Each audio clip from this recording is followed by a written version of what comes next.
Chers amis, heureux de vous retrouver à notre émission École du Sabbat. Le livre des rois couvre l'histoire des royaumes d'Israël de 970 à 560 avant Jésus-Christ. Dans ces récits, nous avons l'histoire du prophète Élisée qui eut un ministère similaire à celui de Jésus. Pendant son ministère, les morts furent ressuscités, les lépreux furent guéris, les affamés furent nourris. Notre leçon de ce jour traitera de l'un de ces miracles, la guérison de Naaman, un homme riche, puissant et idolâtre qui, dans son grand besoin, vint expérimenter la puissance du Dieu vivant. Pour notre entretien du jour, nous avons des invités spéciaux que j'ai l'honneur d'introduire. Vous avez Éléonore, Kamono René, Fréjuste, Éloge et Ibrahim Abba. Mais pour commencer notre entretien, nous allons inviter la présence de Dieu. Béni sois-tu, Éternel notre Dieu, pour tous tes bienfaits. Nous nous retrouvons encore en ce jour pour échanger sur ta parole. Viens et parle à notre cœur, au nom de notre Seigneur Jésus-Christ. Amen. Soyez les bienvenus. Merci. Notre voyage de l'école du sabbat a pour thème les missionnaires bibliques. Et aujourd'hui, nous verrons ensemble des missionnaires pas comme les autres, ou des missionnaires hors du commun. À travers certaines expériences, nous allons voir certaines personnes qui ne s'étaient pas préparées à être missionnaires, mais Dieu a utilisé pour glorifier son nom. Nous avons Naaman. Qui est Naaman, selon vous? Oui. M'appuyant sur la Bible, dans le livre de 2 Rois 5, verset 1, on nous donne l'identité de Naaman. Naaman, chef de l'armée du roi de Syrie, jouissait de la faveur de son maître et d'une grande considération. Donc Naaman était le chef de l'armée du roi de Syrie. Merci beaucoup. Mais avant d'arriver à Naaman, nous allons voir une personne qui ne figure du moins pas dans la Bible parce qu'on mentionne seulement son nom lorsqu'elle s'est entretenue avec sa maîtresse. Et après, elle disparaît de l'histoire. La servante de Naaman. Naaman était un chef d'armée qui a conduit le peuple syrien pour assujettir Israël. Et retournant, ils ont pris une jeune fille qui était leur esclave. Selon vous, qu'est-ce qui a permis à cette jeune fille d'être un témoin ou du moins un missionnaire pour le Seigneur? Oui, Fréjus? Le fait qu'elle soit esclave fait d'elle une personne qui peut représenter son pays. Et là où elle était, c'était des gens qui craignaient Dieu. Elle avait une expérience dans sa famille sûrement, où ils avaient mis leur confiance en Dieu et ayant eu un problème dans sa famille, elle a vu bon de présenter aussi ce Dieu-là à cette famille dans laquelle elle était. J'aimerais qu'on rétablisse un peu bien. Une esclave, son pays était en guerre contre la Syrie, son pays a été vaincu et elle allait en esclave. Mais ça ne l'a pas empêché d'être témoin pour Dieu. Oui, Ibrahima. Oui, je voudrais qu'on lise cette parole de la Bible. Notre amie avait commencé, elle n'a pas terminé. Au verset 2, on nous dit « Or les Syriens étaient sortis par troupes et ils avaient amené captive une petite fille du pays d'Israël qui était au service de la femme de Naaman. » Ça rejoint un peu ce que l'ami vient de dire. Voilà un peuple qui va combattre le peuple d'Israël. Et en retour, dans leur trophée, comme on peut le dire, ils ont eu une petite fille qu'ils ont rapportée dans leur pays. Mais la petite fille va jouer un rôle très important. Et c'est en même temps l'occasion pour nous d'essayer de jeter un regard sur nos enfants, sur ceux qui sont avec nous à la maison, mais qui ont un certain âge. Tout ce que nous faisons est suivi par les enfants. Cette petite fille, certainement qu'elle a dû voir ses parents à la maison, elle a dû voir ses parents étudier la Bible, elle a dû voir plusieurs témoignages de guérison, peut-être dans sa communauté, et elle a transféré ce témoignage-là là où elle a été captive. Mais ce que je retiens de cette petite fille et qui me fait plaisir, c'est qu'elle avait toutes les raisons de garder cette connaissance, cette guérison pour elle. Parce que Elle a été d'abord captive, ça c'est d'un. Ça veut dire que les conditions de vie n'étaient pas pareilles au peuple qu'elles sont venues trouver là. D'un. Et de deux, elle est esclave, elle est servante, comme on le dit, bonne à tout faire. Donc, elle est au service d'une maîtresse. Et voilà que... De la femme même de celui qui a conquis son pays. Tout à fait. Et voilà que elle a compassion. Elle a compassion d'un grand chef qui souffre de la lèpre. Donc, en un mot, les conditions difficiles dans lesquelles on pourrait se trouver ne devaient pas nous amener à être empêchés à être missionnaires ou témoins pour Dieu.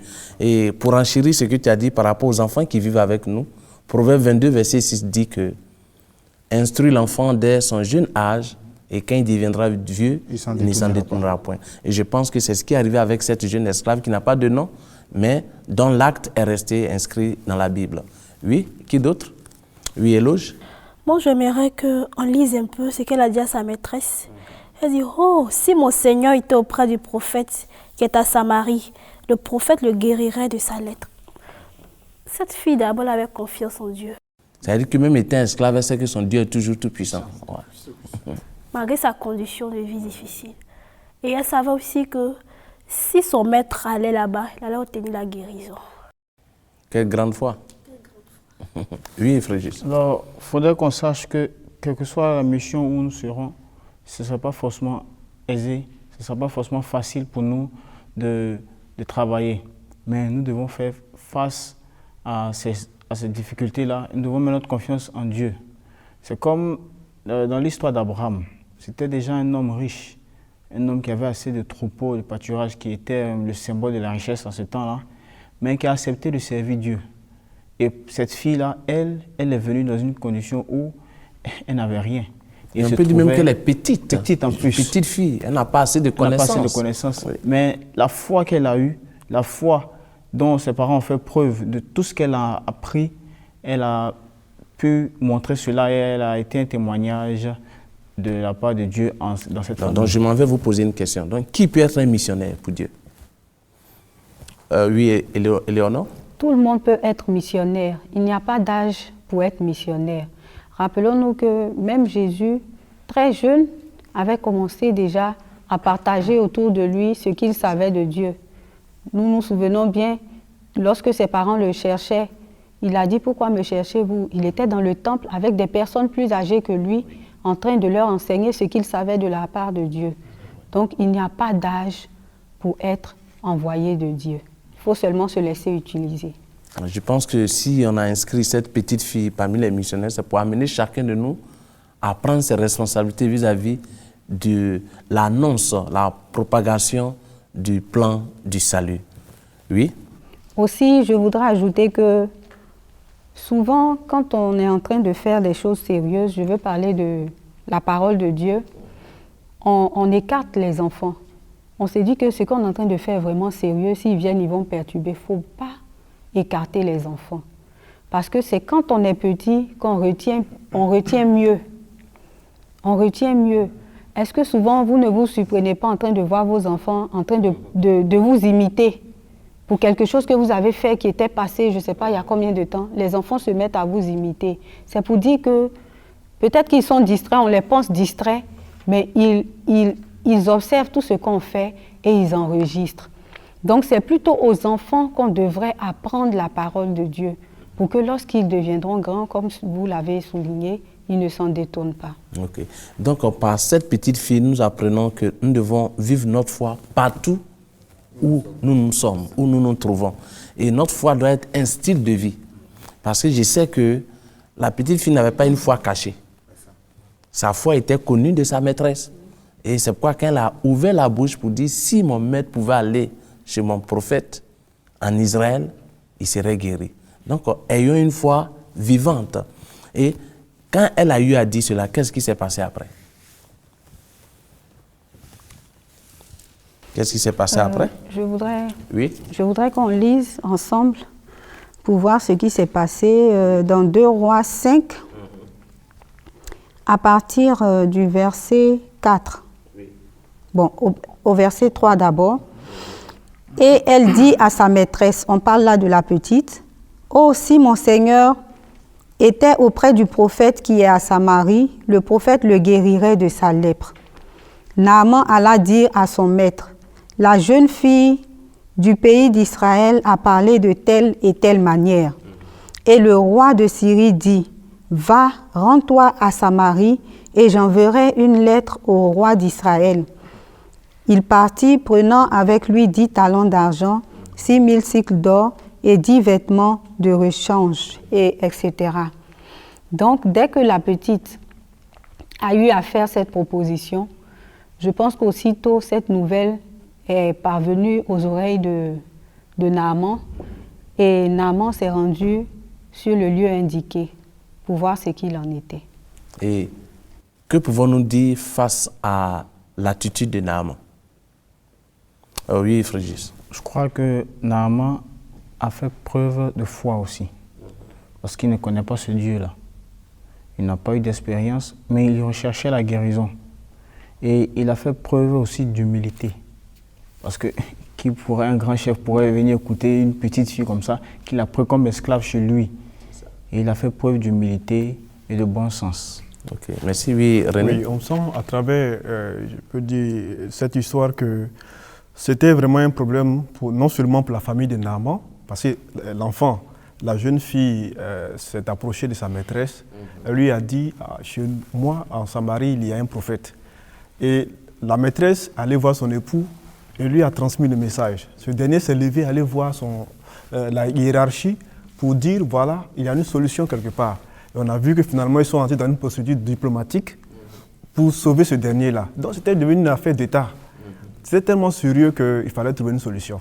Et déjà, nous voyons que la petite fille est devenue un instrument dans la main de Dieu. Contrairement peut-être aux autres, quand on voit Dieu fait l'appel, je t'ai choisi pour accomplir une mission. Cette dernière n'a pas reçu d'appel. Mais Dieu a joué à travers les circonstances et elle a su qu'elle devait jouer un rôle là. Donc il y a une grande leçon à tirer là. Ah, donc c'est-à-dire Dieu ne l'a pas appelée, mais elle s'est sentie obligée de faire connaître son Dieu à ce dernier-là. Et je pense que chacun de nous doit avoir cela à l'esprit. Nous sentir obligés de faire connaître le Dieu que nous servons à ceux qui ne le connaissent pas. Oui, Ibrahima. Je vais dire que souvent Dieu utilise des situations pour nous parler. Et comme l'ami l'a dit tout à l'heure, moi, à mon sens, Naaman n'avait pas trop le choix. Parce que vous voyez, quand on est malade et qu'on nous dit là-bas on peut nous guérir, automatiquement on court.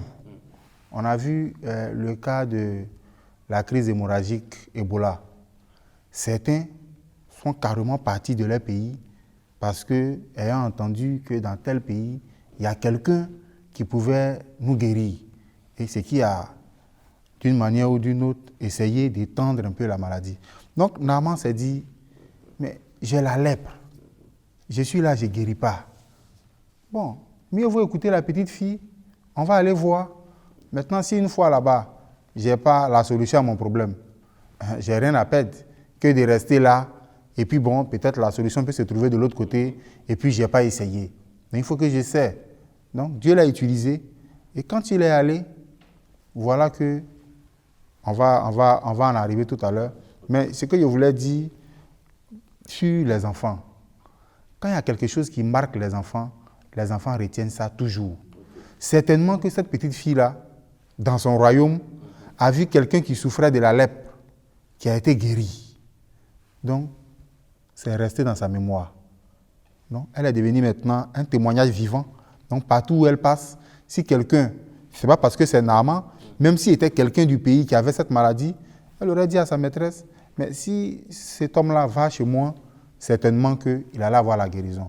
Parce que ça l'a déjà marqué, c'est resté, elle croit à son Dieu. Comme l'ami l'a dit, elle sait que son Dieu ne peut pas la décevoir. Donc si nous croyons en Dieu, n'ayons pas peur de dire que Dieu peut faire telle chose. Très souvent, nous avons un peu peur. On se dit, ce Dieu ne va pas m'abandonner cette fois-ci. Ou bien est-ce que, bon, nous-mêmes nous doutons. Mais si nous mettons notre confiance en Dieu, nous allons voir que Dieu va utiliser cela pour pouvoir faire Soit d'évangélisation. Ok, comme Ibrahima, tu le dis si bien, c'est pourquoi le titre de notre étude, c'est un missionnaire ou bien hors du commun, pas comme les autres. Parce que cette fille n'avait rien pour être un missionnaire pour Dieu. Mais la voilà maintenant en train de faire connaître son Dieu. C'est pour dire que pour être un véritable missionnaire, nous devons faire quoi? Faire notre expérience aussi avec Dieu. Parce que si cette petite fille n'avait pas expérimenté Dieu aussi dans son pays, comme Ibrahim a eu à le dire, elle n'aurait pas eu la force de dire à sa maîtresse, chez moi, il y a quelqu'un qui peut le faire. Donc oui, frère Juste. C'est bien vrai, mais en partant plus loin, quand Naaman et ses serviteurs sont partis voir le prophète, le prophète a donné une instruction à Naaman.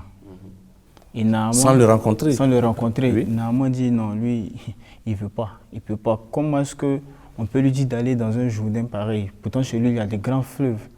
Ses serviteurs ont été aussi, pour moi, des missionnaires. Parce qu'ils ont fait preuve aussi de sagesse. En lui disant, si on lui avait demandé quelque chose de difficile, là, est-ce qu'il n'allait pas le faire? Et Naaman s'est repris et il est quand même allé.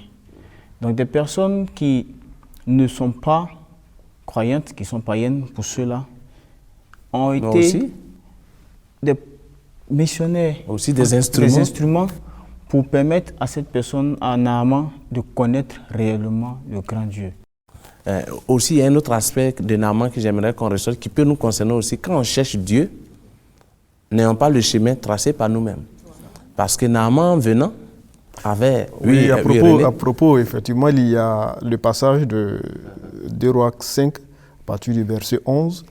Il est dit que Naaman fut irrité et il s'en alla en disant, « Voici, je me disais, il sortira vers moi, il se présentera lui-même, il invoquera le nom de l'Éternel, son Dieu, et il agitera sa main sur la place et guérira le lépreux. » Comment il avait l'habitude de voir les choses chez lui. Oui. Voilà, on aime tellement les choses, je veux dire, extraordinaires, des choses qui tapent à l'œil, vous voyez. Donc, souvent, nous sommes dans un besoin véritable, mais nous proposons des solutions, des voies de solutions. Lui, c'était déjà mis en tête selon son entendement, voici comment le prophète allait procéder. Et Dieu, je peux dire que Dieu l'a réellement confondu là. Je pense que c'est un point important. Oui, Ibrahima. Je voulais dire à la suite de l'ami que la guérison a un prix. Pour lui, comme on vient de le lire tout à l'heure, il allait venir et puis juste faire une prière. Si aujourd'hui je suis malade, comme il dit, il y a un prophète dans un endroit qui guérit, moi je ne m'attends pas à ce que le prophète là me dise, va plonger dans l'eau.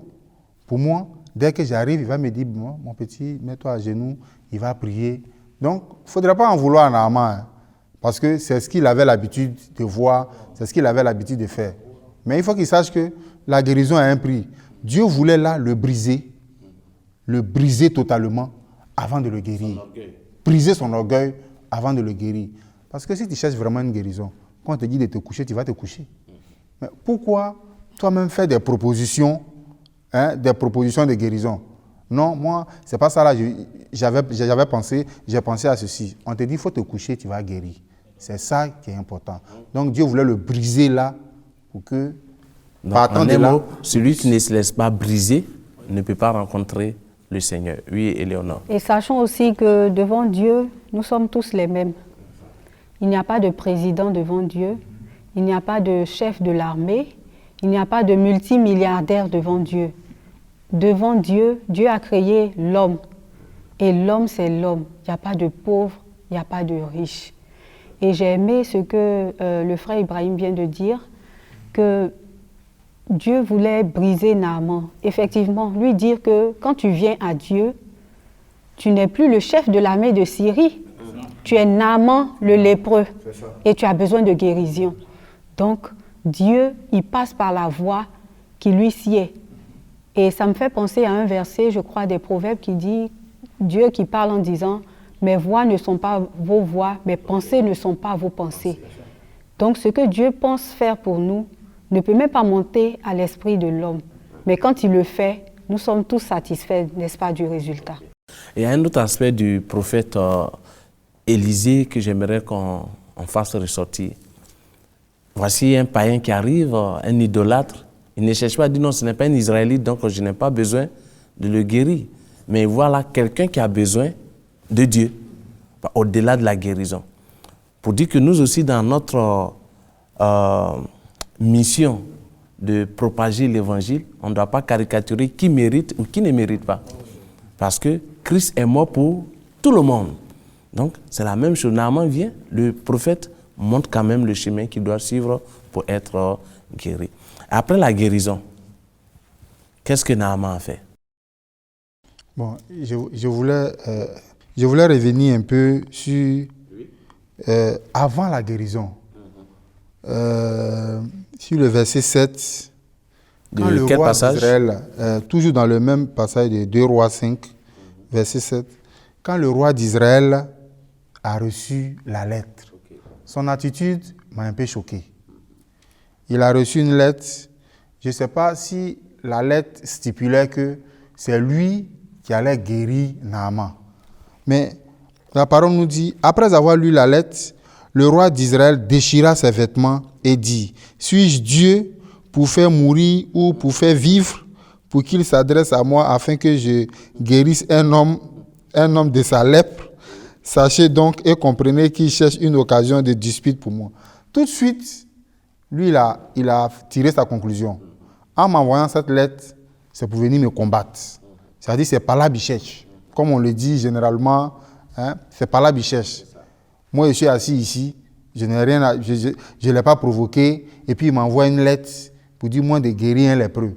Or, il est conscient du statut du lépreux, quelqu'un qu'on ne doit pas approcher, donc comment moi il peut guérir un lépreux? Donc du coup, il est déjà sur la défensive, il attend qu'ils arrivent pour pouvoir affronter, pour dire, tu peux ne pas avoir cette capacité, peut-être de véhiculer le message de Dieu, mais dans ton entourage, Dieu peut susciter quelqu'un pour faire son travail. Donc toi, garde le silence et puis attends que les choses arrivent. Ne tirons pas vite des conclusions assez actives là. Donc vous voyez, avec tous ces deux corps de personnages autour de cette jeune esclave, c'est pourquoi le titre nous parle de missionnaire hors du commun. Elle qui est plus petite, peut-être même qui manque de sagesse, sait que son Dieu est capable. Mais le roi lui-même, qui a eu l'assistance des prophètes, de beaucoup de choses, c'est lui qui déchire sa tunique parce qu'il manque de foi. Il a oublié que son Dieu est capable de beaucoup. Oui, Frégis. Moi, je voulais souligner un point. Je ne crois pas qu'il ait manqué de foi. Parce qu'il sait que ce n'est pas lui qui guérit, c'est vrai. C'est Dieu qui guérit ou on va vers le prophète. Mais dans la lettre, ce qu'il a reçu, c'est qu'on dise que c'est lui qui guérit. Donc là, il va dire qu'on le provoque ou bien. Sinon, il se dit sûrement que ces personnes-là savent que c'est le prophète qui guérit. Mais quand on l'amène, là, il va dire que c'est la guerre. Mais il ne croit pas qu'il ait fait preuve de faiblesse ou qu'il n'avait pas la foi. Ce que vous avez dit tout à l'heure, vous nous avez demandé ce que Naaman a fait dans la suite. Oui. Effectivement, quand il a été guéri, c'est un peu, si vous voulez, on a tous ce réflexe-là. Remercier celui qui a fait le bien. Effectivement, il a amené toutes sortes de biens présents pour récompenser. C'était noble de sa part. Mais voici comment l'homme de Dieu réagit. Il refuse toutes ces choses-là. Pour tout simplement dire qu'il est missionnaire. Si je parle d'Élisée, Élisée se reconnaît missionnaire. La mission, c'était de sauver révéler Dieu simplement et sans demander quelque chose en retour. Ok, merci. Je voulais rebondir en disant que quand Dieu nous donne, il le donne gratuitement. Il n'y a pas de prix dans la guérison. Et Dieu voulait montrer à ce grand chef-là que ce n'est pas parce qu'il a envoyé tous ses or, tous ses biens, qu'il a obtenu la guérison. C'est parce que lui, Dieu, il est capable de le guérir. Et il aime autant que son enfant. Donc, en un mot, aller en mission, ce n'est pas par rapport au prix que je vais obtenir, mais mon obligation, c'est de faire connaître Dieu à ceux qui en ont besoin. Oui, Éléonore. Parce que de toute manière, quand tu vas en mission, ce n'est pas toi qui as décidé d'aller en mission. C'est Dieu qui t'a envoyé. Ça, c'est dans un premier temps. Et dans un second temps, la mission que tu vas accomplir, tu ne l'accomplis pas par tes propres forces. C'est ça. C'est Dieu qui agit en toi. Alors, je ne comprends pas pourquoi on voudrait tirer gain de ces missions chrétiennes ou bien parce qu'on a prêché l'évangile, on aimerait que les gens nous donnent des présents, qu'ils nous achètent des voitures, des maisons et tout ça. C'est pas normal. Dieu nous a donné gratuitement. Le salut, il est gratuit. La vie, elle est gratuite. Qui peut me dire qu'il paye le souffle de vie qu'il respire tous les jours, la santé, la capacité de pouvoir marcher? Alors, quand on prêche l'évangile à quelqu'un ou bien qu'on vient en aide à quelqu'un parce qu'il avait un problème et qu'il nous l'a exposé, on a prié avec cette personne et que la personne a la solution à son problème, n'attendons rien en retour. Merci. Bon, en clair, puisque nous sommes arrivés presque au thème de notre entretien d'aujourd'hui, pour finir, est-ce que la mission de la jeune fille a atteint son point culminant? Qu'est devenu Naaman après la guérison? Oui, René? Oui, effectivement, la mission vraiment est arrivée au point culminant, c'est-à-dire que la petite fille a réussi dans sa mission. Voilà, puisqu'au terme de cette visite-là, Naaman est retourné chez lui-même et il est bien dit que, je vais lire juste le passage. Alors, le chapitre 5 de 2 Rois, verset 17, Naaman dit, puisque tu refuses, permets que l'on donne de la terre à ton serviteur. Car ton serviteur ne veut plus offrir à d'autres dieux ni holocauste, ni sacrifice. Il n'en offrira qu'à l'Éternel seul. Voilà. Donc, sa vie a été transformée. Sa vie a été transformée pour dire que la petite fille s'est laissée utiliser par l'Esprit de Dieu. Et puis, la suite, l'Esprit de Dieu a conduit et on voit le résultat final qui est la conversion de... Merci beaucoup. Nous vous disons merci pour le temps que vous avez accepté de nous accorder pour partager ce moment d'étude. Que Dieu vous bénisse en retour. Nous voyons que tous, nous pouvons être des missionnaires pour Dieu, pourvu que nous soyons disposés à faire l'œuvre de Dieu. Chers amis, nous voici au thème de notre émission de ce jour. Nous vous disons merci pour votre aimable attention. Une jeune esclave inconnue n'a pas manqué de jouer son rôle de missionnaire. Par son acte, Naaman devint serviteur du Dieu vivant. Dieu œuvre pour ceux qui apprécient ses faveurs et répondent à la lumière qui lui vient du ciel. Tout comme cette jeune esclave, soyons des portes de lumière où nous sommes. Au revoir et à très bientôt. Notre Dieu, nous voulons te dire merci pour ce moment d'entretien. Assiste-nous pour la suite. Au nom de notre Seigneur Jésus-Christ. Amen. Amen.